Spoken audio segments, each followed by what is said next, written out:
الحمد لمن قدر خيرا وقبالا الحمد لمن قدر خيرا وقبالا وشكر لمن صور حسنا وجمالا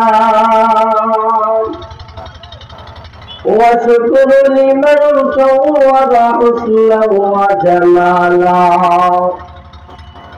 فرد صمد عن صفة الخلق بديع فرد صمد عن صفة الخلق بديع رب أزلي خلق الخلق كمالا لا زدت ولا نفت ولا حد لمولاه لا زدت ولا نفت ولا حد لمولاه الآن كما قال لم يلق زوالا الآن كما قال لم يلق زوالا ميدور مجبور أي سيد عالم ميدور مجبور أي سيد عالم दीदार देखा तेरी आवाज सुना दो दीदार देखा तेरी आवाज सुना दो मैं सूरत यूसुफ का नहीं चाहने वाला मैं सूरत यूसुफ का नहीं चाहने वाला ऐ कैस के मानंद नहीं आशिक लैला ऐ कैस के मानंद नहीं आशिक लैला मैं आशिक मौला हो मेरा इश्क दीवाना मैं आशिक मौला हो मेरा इश्क दीवाना ऐ जुम्ला जहां जिसके तजल्ली से उजाला ऐ जुम्ला जहां जिसके तजल्ली से उजाला अल्हम्दुलिल्लाह शाकाल তাহফিজুল কুরআন ইন্টারন্যাশনাল মাদ্রাসা ও পরিবাসা বাজার আটপাড়া নেত্রকোনার উদ্যোগে আয়োজিত আজকের মহাসম্মেলনের সভাপতি আমাদের শ্রদ্ধেয় তাজ মুহতারাম হযরত মাওলানা ইউসুফ সাহেব সুতারপুরি হুজুর দামাত বরকাতুহুম বারাকাল্লাহু ফি হায়াতি এবং প্রধান অতিথি বিশিষ্ট আলেম দ্বীন সারা বাংলার আলোড়ন সৃষ্টিকারী বক্তা মুফাসসিরিনে কুরআন হযরত মাওলানা মুফতি ওলিউল্লাহ সাহেব দামাত বরকাতুহুম বারাকাল্লাহু ফি হায়াতি রামপুরা ঢাকা আরো আমন্ত্রিত উলামায়ে কেরাম ও আমার সাথে উপবিষ্ট উলামায়ে কেরাম মঞ্চে উপবিষ্ট আমার শ্রদ্ধেয় শের তাজ মুহতারাম আল্লাহ রাব্বুল আলামিনের দরবারে লাখ কোটি শুকর জ্ঞাপন করতেছি যে আল্লাহ রাব্বুল আলামিন দ্বীনের একটি মজমায় আমাদেরকে আসা এবং বসার তৌফিক দান করেছেন এজন্য কালিমাতু শুকর হৃদয় উজাড় করে জুড়ে সুরে সবাই বলি আলহামদুলিল্লাহ দ্বীনে একটি মারকাজ দ্বীনে একটি মজলিসে আল্লাহ আমাদেরকে যে তৌফিক দিয়েছেন এজন্য আল্লাহ রাব্বুল আলামিন এর দরবারে কোটি কোটি শুকরিয়া আদায় করলেও আমাদের এই মেহেরবানি শেষ হবে না। যাই হোক আল্লাহ রাব্বুল আলামিন আমাদেরকে হায়াত দিয়েছেন, রিজিক দিয়েছেন, সময় দিয়েছেন, সবকিছু আল্লাহ তাআলার রাস্তায় ব্যয় করার জন্য দিয়েছেন। আমি কুরআনুল কারীম থেকে একখানা সূরার অংশ আয়াত তেলাওয়াত করেছি। এই আয়াতে আল্লাহ রাব্বুল আলামিন প্রথমত দুই দিক দিয়ে ইঙ্গিত করেছেন। প্রথম ইঙ্গিত হলো আল্লাহর ইবাদত, দ্বিতীয় ইঙ্গিত হলো মাতা পিতার খেদমত। সর্বপ্রথম আল্লাহ রাব্বুল আলামিনের ইবাদতের কথা বলেছেন। কারণটা কি? আল্লাহ আমাদেরকে সৃষ্টি করেছেন, আল্লাহ আমাদের সৃষ্টিকর্তা, আল্লাহ আমাদের খালিক, আল্লাহ আমাদের মালিক, আল্লাহ আমাদের পালনকর্তা। এজন্য আল্লাহ রাব্বুল আলামিনের ইবাদত সর্বাগে করতে হবে। দ্বিতীয়ত মাতা পিতার খেদমতের কথা আল্লাহ রাব্বুল আলামিন কোরআনে পেশ করেছেন। আল্লাহ রাব্বুল আলামিনের পরে দুনিয়াতে আমরা আসার মাধ্যম হচ্ছে মাতা পিতা। এজন্য আল্লাহ রাব্বুল আলামিনের ইবাদতের পরই আল্লাহ রাব্বুল আলামিন মাতা পিতার খেদমতের কথা উল্লেখ করেছেন। আরেক আয়াতে আল্লাহ রাব্বুল আলামিন বলেন, ওয়াসাইনাল ইনসানা বিওয়ালিদাইহি হামালাতুহু উম্মুহু ওয়াহনান আলা ওয়াহনিন ওয়া ফিসালুহু ফি আমাইন আনিশকুর লি ওয়া লিওয়ালিদাইহি। আল্লাহ রাব্বুল আলামিন এই জায়গায় সর্বপ্রথম আল্লাহর ইবাদতের কথা বলেছেন, এরপরে মাতা পিতার কথা, খেদমতের কথা পাশাপাশি আনলেন। এর উপর দুই চারটা কথা বলে আমার কথা সংক্ষিপ্ত করে দিব। আল্লাহ রাব্বুল আলামিন সর্বপ্রথম কি বলেন? ওয়াকাদা রাব্বুকা আল্লা তা'বুদু। ও দুনিয়ার মানুষ, আমি আল্লাহ রাব্বুল আলামিন তোমাকে দুনিয়াতে প্রেরণ করলাম, সৃষ্টি করলাম। দুনিয়াতে তোমাকে কেন প্রেরণ করলাম, কেন সৃষ্টি করলাম? আমি আল্লাহ রাব্বুল আলামিনের একটা উদ্দেশ্য আছে। ওই উদ্দেশ্যটি তোমরা জানো।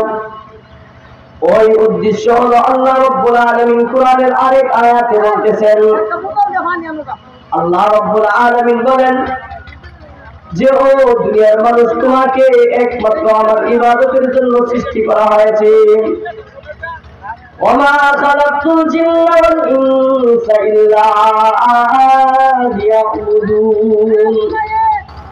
ও দুনিয়ার মানুষ, তোমরা শোনো, তোমাদেরকে কেন সৃষ্টি করা হয়েছে, কেন প্রেরণ করা হয়েছে?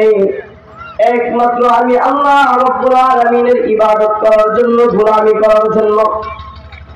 আমি আল্লাহ রাব্বুল আলামিনের ইবাদত করবি, আমি আল্লাহ রাব্বুল আলামিনের গোলামি করবি, আমি আল্লাহ রাব্বুল আলামিনের গোলামিতে নিয়োজিত থাকবি। ও বান্দা, এই জন্যই আমি আল্লাহ রাব্বুল আলামিন তোমাকে সৃষ্টি করেছি। আল্লাহ রাব্বুল আলামিন বলেন, ওয়াকাদা রাব্বুকা আল্লা তা'বুদু। ও দুনিয়ার মানুষ, আমি চূড়ান্ত ফয়সালা দিলাম, চূড়ান্ত সিদ্ধান্ত দিলাম। কি চূড়ান্ত ফয়সালা, কি চূড়ান্ত সিদ্ধান্ত? আমার চূড়ান্ত সিদ্ধান্ত হলো একমাত্র বান্দা, তোমরা আমার ইবাদত করবা, আমার বন্দেগী করবা। ও দুনিয়ার মানুষ, আমার ইবাদত করবা, আমার বন্দেগী করবা। এটা আমি আল্লাহ রাব্বুল আলামিন তোমাদেরকে চূড়ান্ত ফয়সালা দিলাম, চূড়ান্ত সিদ্ধান্ত দিলাম। চূড়ান্ত ফয়সালা, চূড়ান্ত সিদ্ধান্ত হলো একমাত্র বান্দা, তোমরা আমার ইবাদত করবে, আমার বন্দেগী করবে। আল্লাহ রাব্বুল আলামিন বলেন, ওয়াকাদা রাব্বুকা আল্লা তা'বুদু।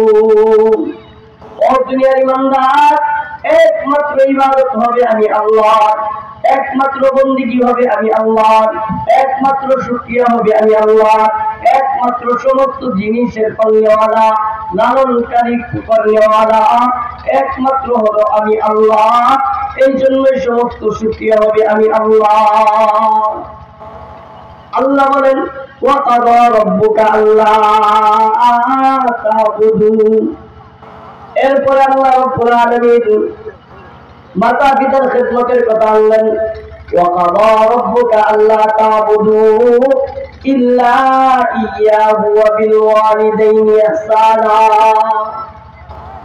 ও দুনিয়ার মানুষ, আমি আল্লাহ রাব্বুল আলামিনের ইবাদতের পর, আমি আল্লাহ রাব্বুল আলামিনের বন্দেগীর পর, আমি আল্লাহ রাব্বুল আলামিনের হুকুম আহকাম মানার পর তোমরা তোমাদের মাতা পিতার খেদমত করবে, মাতা পিতার জন্য এমন আচরণ করবে যাতে মাতা পিতা সন্তুষ্ট হয়ে যায়।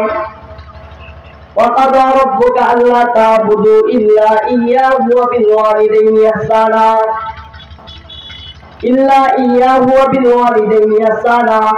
আমি আল্লাহ রব্বুল আলামিন ইবাদত বন্দেগী করার পর তোমরা তোমাদের মাতা পিতার খেদমত করবা, মাতা পিতার জন্য এমন আচরণ করবা যে আচরণে মাতা পিতা সন্তুষ্ট হয়ে যায়। ইল্লা ইয়াহু ওয়া বিল ওয়ালিদাইনি ইহসানা ইম্মা ইয়াবলুগান্না ইনদাকাল কিবারা আহাদুহুমা আও কিলাহুমা। আল্লাহ রাব্বুল আলামিন বলেন, ও দুনিয়ার ইমানদার, তোমার মাতা পিতা তো দুনিয়ার মধ্যে চিরদিন জীবিত থাকবে না, বেঁচে থাকবে না।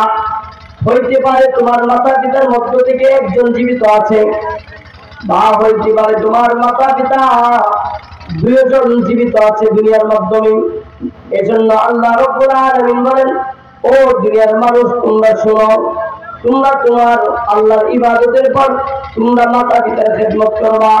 ইল্লা ইয়াহু ওয়া বিল ওয়ালিদাইনি ইহসানা ইম্মা ইয়াবলুগান্না ইনদাকাল কিবারা আহাদুহুমা আও কিলাহুমা।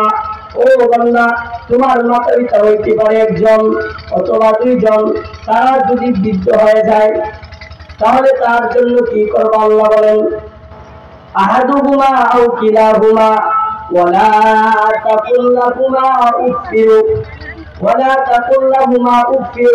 তোমরা তোমাদের মাতা পিতার কাছে উফ শব্দ বলবে না, মাতা পিতার সাথে এমন আচরণ করবে না যে মাতা পিতা তোমার আচরণে উফ শব্দ বলে, বা তুমি মাতা পিতার আচরণে অসন্তুষ্ট হয়ে উফ শব্দ তুমি বলিও না।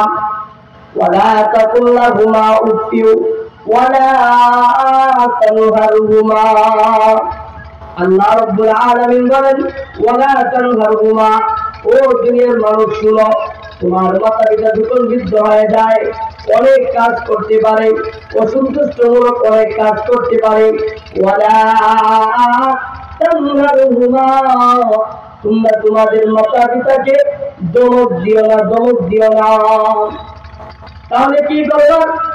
আল্লাহ রাব্বুল আলামিন কোরআনে বলেন, ওয়ালা তাকুল লাহুমা উফফিউ ওয়ালা তানহারহুমা ওয়া কুল লাহুমা কাওলান কারীমা। ওয়া কুল লাহুমা, তোমরা এমন ভাবে কথা বলবা, এমন আচরণে কথা বলবা, কাওলান কারীমা, যে কথাটা হবে সম্মানজনক কথা, যে কথাটা হবে নম্র কথা, যে কথাটা হবে ভদ্র কথা, যে আচরণটা হবে নম্র আচরণ, যে আচরণটা হবে ভদ্র আচরণ, যে আচরণে তোমার মা এবং তোমার বাবা সন্তুষ্ট হয়ে যায়। ওয়ালা তাকুল লাহুমা উফফিউ ওয়ালা তানহারহুমা ওয়া কুল লাহুমা কাওলান কারীমা। এরপর আল্লাহ রাব্বুল আলামিন বলেন, ওয়াখফিদ লাহুমা জানাহাদ যুল্লি মিনার রাহমা। ও দুনিয়ার মানুষ, তোমার মা চিরদিন যুবক থাকবে না, তোমার মা চিরদিন যুবতী থাকবে না, তোমার বাবা চিরদিন যুবক থাকবে না, বৃদ্ধ হয়ে যাবে, তাদের শরীরের শক্তি কমে যাবে। ওই সময় তোমার কি আচরণ করার দরকার? ওই সময় তুমি তোমার মার সাথে কি আচরণ করবা? ওই সময় তুমি তোমার বাবার সাথে কি আচরণ করবা?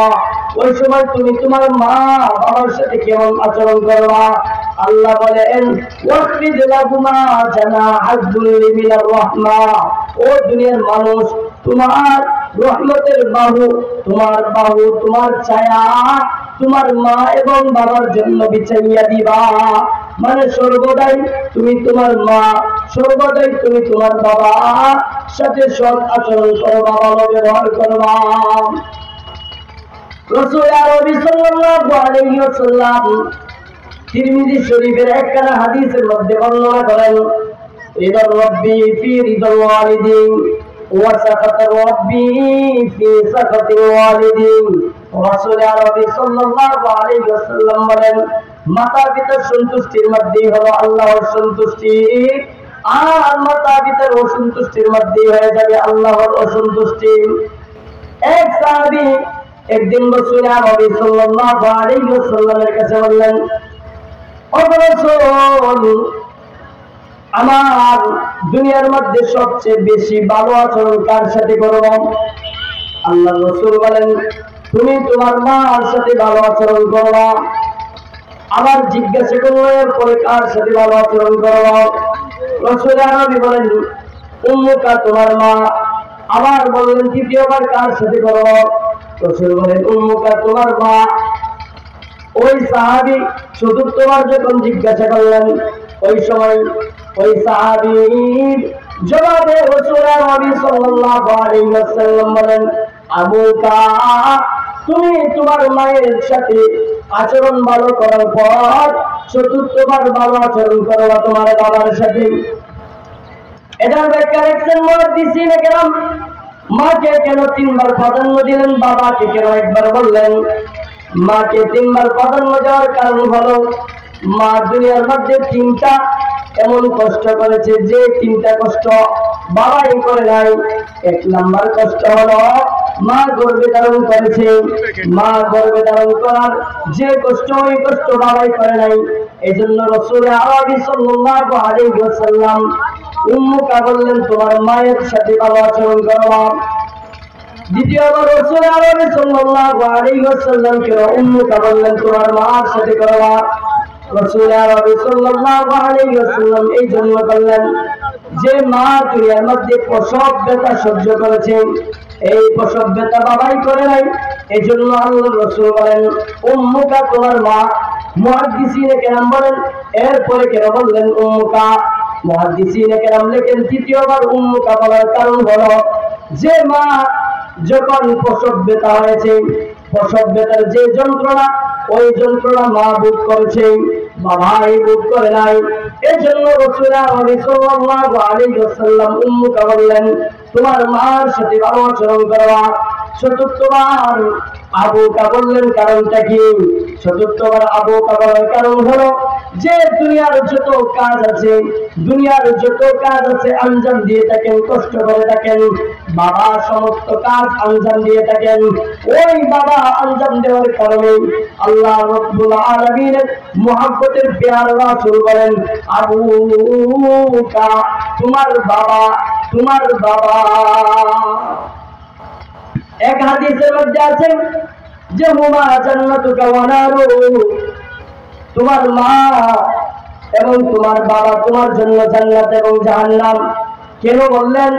যে মা বাবার সাথে যদি ভালো আচরণ করে তাহলে ওই সন্তানটা জান্নাতি হয়ে যাবে, আর মা বাবার সাথে কোনো খারাপ আচরণ করলে ওই সন্তানটা জাহান্নামী হয়ে যাবে। এজন্য মাতা এবং পিতার সাথে সৎ আচরণ করা, ভালো আচরণ করা, ওই সৎ আচরণ, ভালো আচরণটা পেতে হলে সন্তানের কিছু হক আছে মাতা পিতার কাছে।